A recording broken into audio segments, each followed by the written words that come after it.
Baik, Assalamualaikum warahmatullahi wabarakatuh. Selamat pagi, siang, malam, bulan, dan teman-teman semua.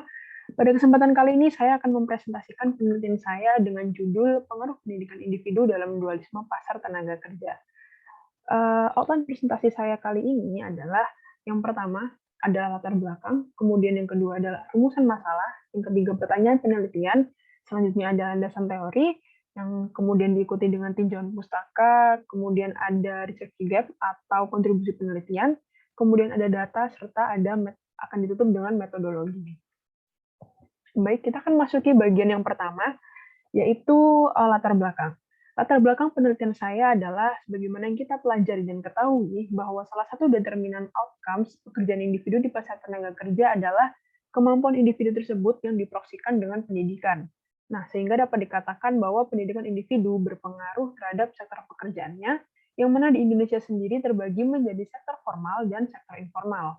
Nah, dualisme pasar tenaga kerja ini tentunya berdampak dan mempengaruhi kesejahteraan pekerja di masing-masing sektor. Pages dan Stampini pada 2007 menemukan bahwa dualisme ini merupakan suatu fitur dasar atau karakteristik pasar tenaga kerja di negara berkembang, termasuk di Indonesia.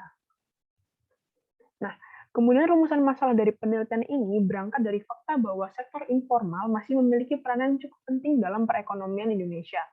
Sektor informal sendiri pada umumnya tidak membutuhkan tenaga kerja dengan suatu keahlian atau kemampuan khusus, sehingga mampu menyerap tenaga kerja yang cukup banyak. Nah, mengacu pada data yang dihimpun oleh BPS pada tahun 2021, sektor informal mampu menyerap sebesar 59,45% tenaga kerja di Indonesia. Nah, besarnya peranan sektor informal dalam perekonomian Indonesia sayangnya masih belum mampu untuk mengentaskan kemiskinan di Indonesia. Nah, hal ini diperparah dengan adanya pandemi COVID-19 yang melanda sejak tahun 2020, yang mana tenaga kerja sektor informal menjadi salah satu pihak yang paling terdampak.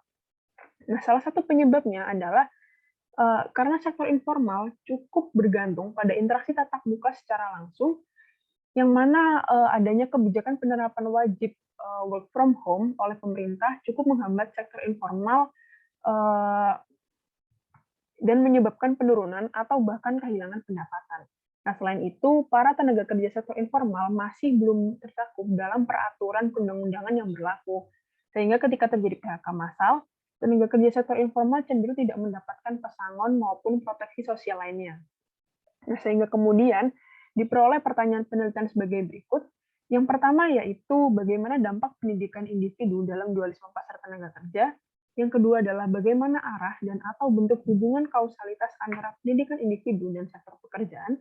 Dan yang ketiga adalah apa rekomendasi kebijakan yang tepat dan sesuai untuk merespon dampak pendidikan individu dalam dualisme tenaga kerja.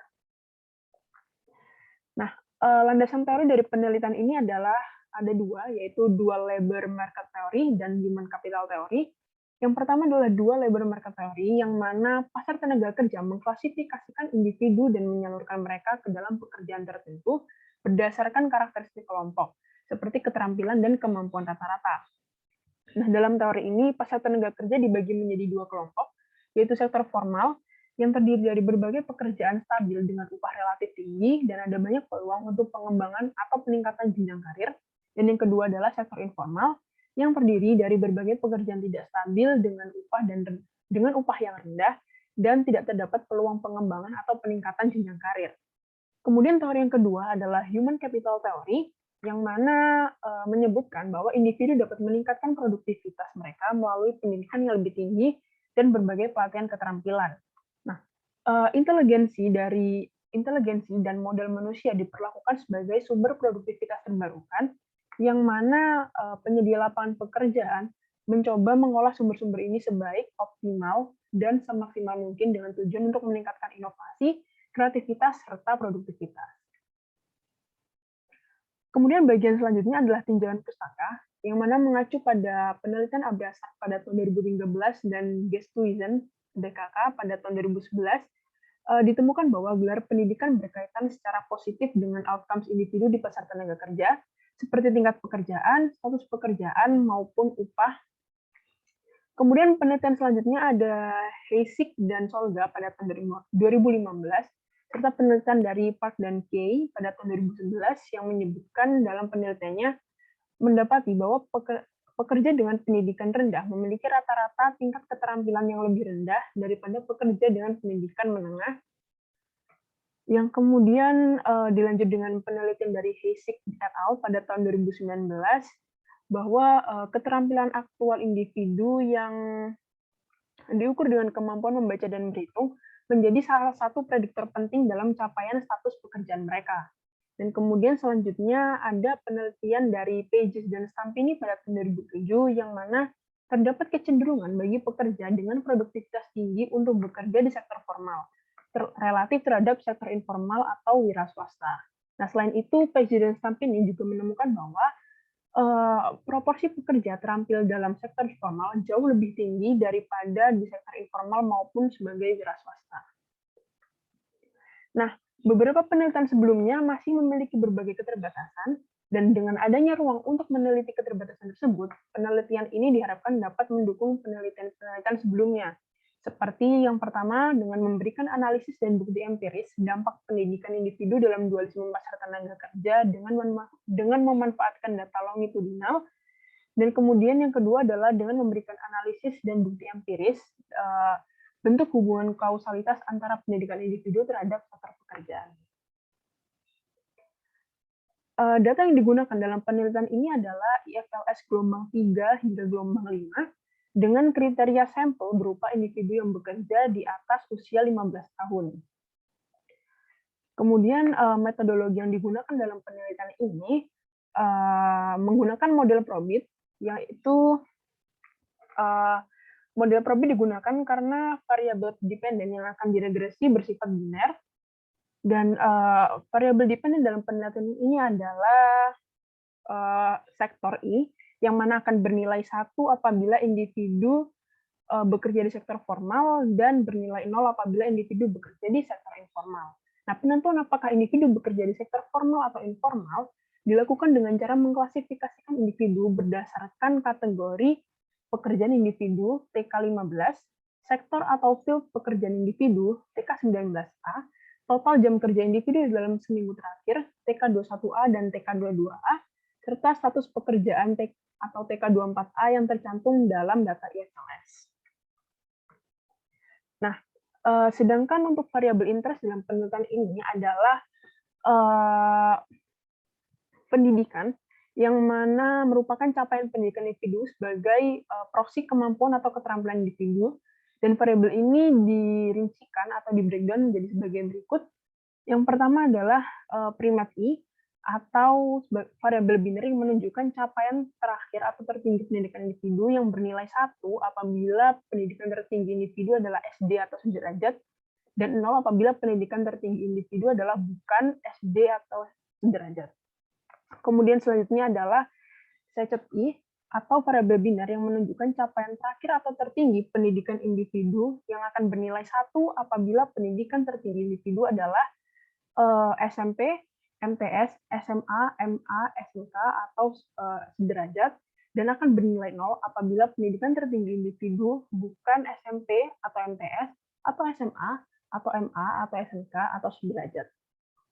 Dan kemudian ada tetriad I, atau variabel biner yang menunjukkan capaian tertinggi atau terakhir pendidikan individu yang akan bernilai 1 apabila pendidikan tertinggi individu adalah D1, D2, D3, D4, S1 atau sederajat, dan 0 apabila pendidikan tertinggi individu adalah bukan D1, D2, D3, D4, S1 atau sederajat. Selanjutnya, variabel kontrol atau variabel independen lainnya adalah yang pertama adalah JKI, yang mana merupakan variabel biner yang menunjukkan capaian terakhir atau yang menunjukkan jenis kelamin individu, yang mana akan bernilai 1 apabila individu berjenis kelamin laki-laki, dan akan bernilai 0 apabila individu berjenis kelamin perempuan. Nah, berdasarkan studi dari Setianti 2020, ditemukan bahwa individu berjenis kelamin perempuan memiliki kecenderungan untuk bekerja pada sektor informal. Oleh sebab itu, dalam penelitian ini, variabel jenis kelamin merupakan menjadi salah satu variabel kontrol atau variabel independen. Kemudian yang kedua adalah HT, atau merupakan variabel usia individu, yang mana bagi para pekerja dengan usia lebih muda cenderung cenderung belum memiliki pengalaman yang cukup di pasar tenaga kerja, sehingga terdapat kecenderungan untuk memasuki sektor informal yang operasionalnya relatif tidak membutuhkan suatu kemampuan atau keahlian khusus. Yang mana seiring berjalannya waktu, pekerja tersebut dapat berpindah ke sektor formal pada usia akhir 20-an atau awal 30-an. Yang mana hasil ini merujuk pada hasil penelitian dari Hudson pada tahun 2006. Nah, sedikit perbedaan temuan dari studi yang dilakukan oleh Setianti 2020, yang mana ditemukan bahwa semakin tua usia individu, maka probabilitas individu tersebut bekerja pada sektor informal semakin tinggi. Oleh sebab itu, pada penelitian ini,